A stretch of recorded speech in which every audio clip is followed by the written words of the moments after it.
Sarah. How are Hi, you? I'm great, thanks. Thank you so much for taking the time to speak with us, albeit virtually. Shame we can't do it in person, but Yeah. next best thing.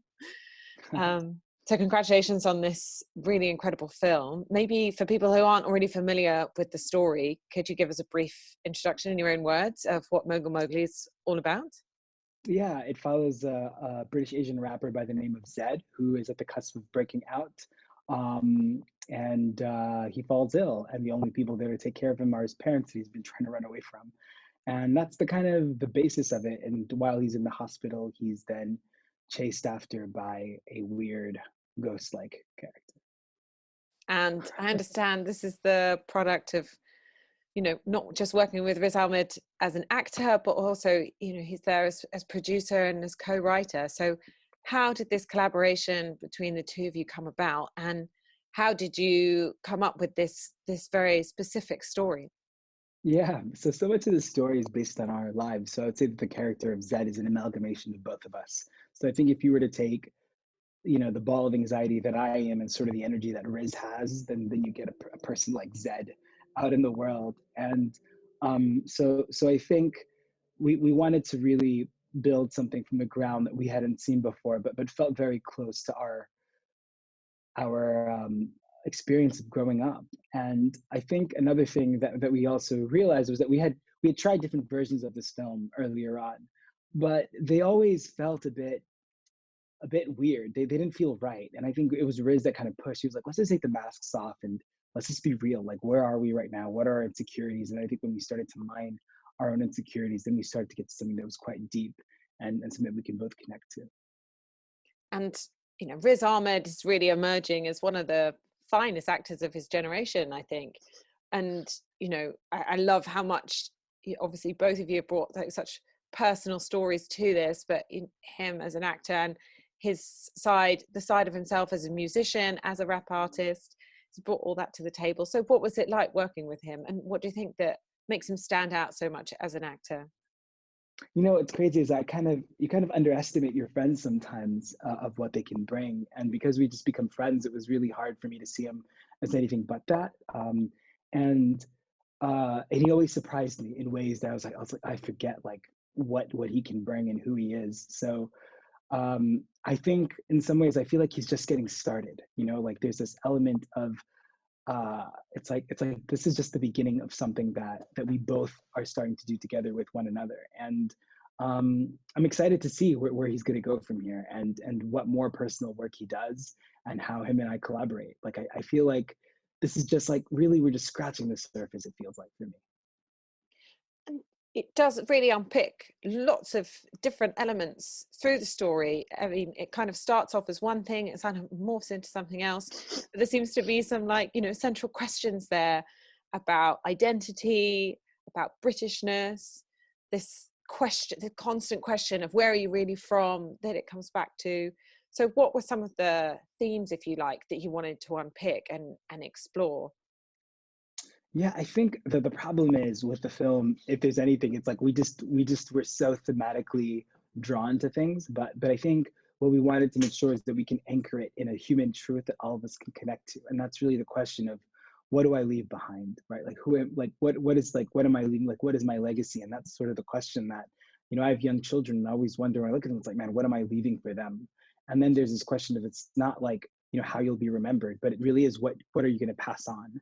And I think that's what it really becomes about. It's less an ego thing and more about giving, where he then ends up actually, I don't want to spoil it, but like, in the end, he does something that, that is not just about how he'll be remembered, but it's perhaps something that he can pass on to the next generation.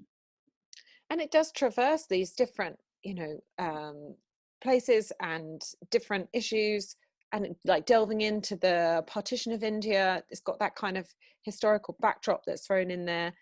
Did you want to try and bring some of those like political and historical issues to the fore, as well as this being just a film about a character and his journey through something? Yeah, I think definitely. I think the personal is political. So for us, it's like it's so hard for us to like the more personal it is, the more radical it almost becomes, I feel. And so there's a part of me that like it's funny. I remember somebody once explained the film was like, it's a deeply political film. I'm like, really? I was like, I just felt like it was a father and son film, and and that's all I saw it as. But I forget that there are all these other elements that just are so charged in these moments. But I think it's just also me being from the States, being a kid from Queens, working class boy that grew up in a post 9/11 world. Like I was 14 when 9/11 happened, and then the economic downturn happened in 2008. So I was just graduating from college at that time. So for so much of me, my experience has been seeing things from the outside and never really having a place in, that I've always kind of done like what would be considered outsider art. So I've never tried to like, it's never been about like, how do I fit into this? It's more about like, how can I continue to be more of myself? And so there's some of that of Riz as well, where it's like in his music sometimes I would push him like, why don't you get more personal? Like, why do you have to always get so political? He's like, but this is personal to me. This is all I know. And then I forget, like, 777, like you have the you have like the prevent the prevent work that the government did. You have of course 9/11, all these things, and then of course the experience of just being British Asian with in London, and the generations of Paki bashing, the generations of resistance, and all these powerful movements. And I would always say this in London, like to Riz, was like, and every time I take a step out in these streets, it's like I feel like I can smell the blood and sweat of the ancestors before us that took these steps. And it's so exciting because it's like you get this swagger and you go, wow, this is like, we built this, we helped build this city, in a really exciting way. Mm. Did you find that interesting to bring your different perspectives of being a person of color in the US versus in the UK? And how did those two things kind of, like, how does that contrast? I don't know, like, how did that come together?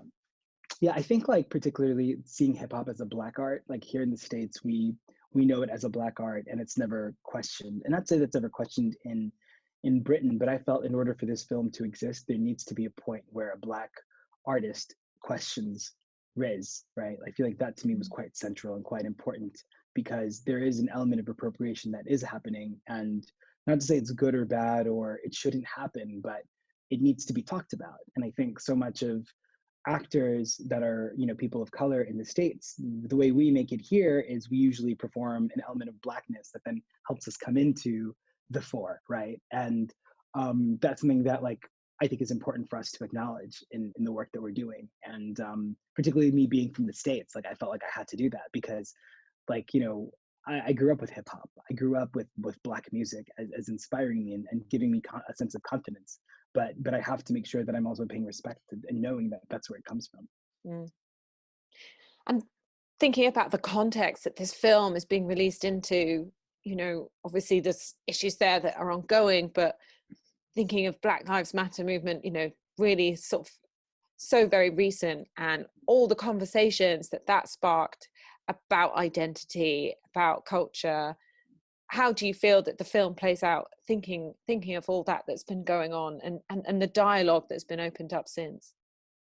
I am really curious. I have no idea. And I feel like at this moment, this is kind of the challenge of being in a pandemic, is that so many of our ways of communicating have been cut. So we're limited to Zooms and Twitter. So we're getting bite-sized conversations, but we're not really able to connect as much as we'd like to. Because I think these things can be quite draining in a way where I think an interpersonal analog communication can actually be quite enlightening and very fulfilling.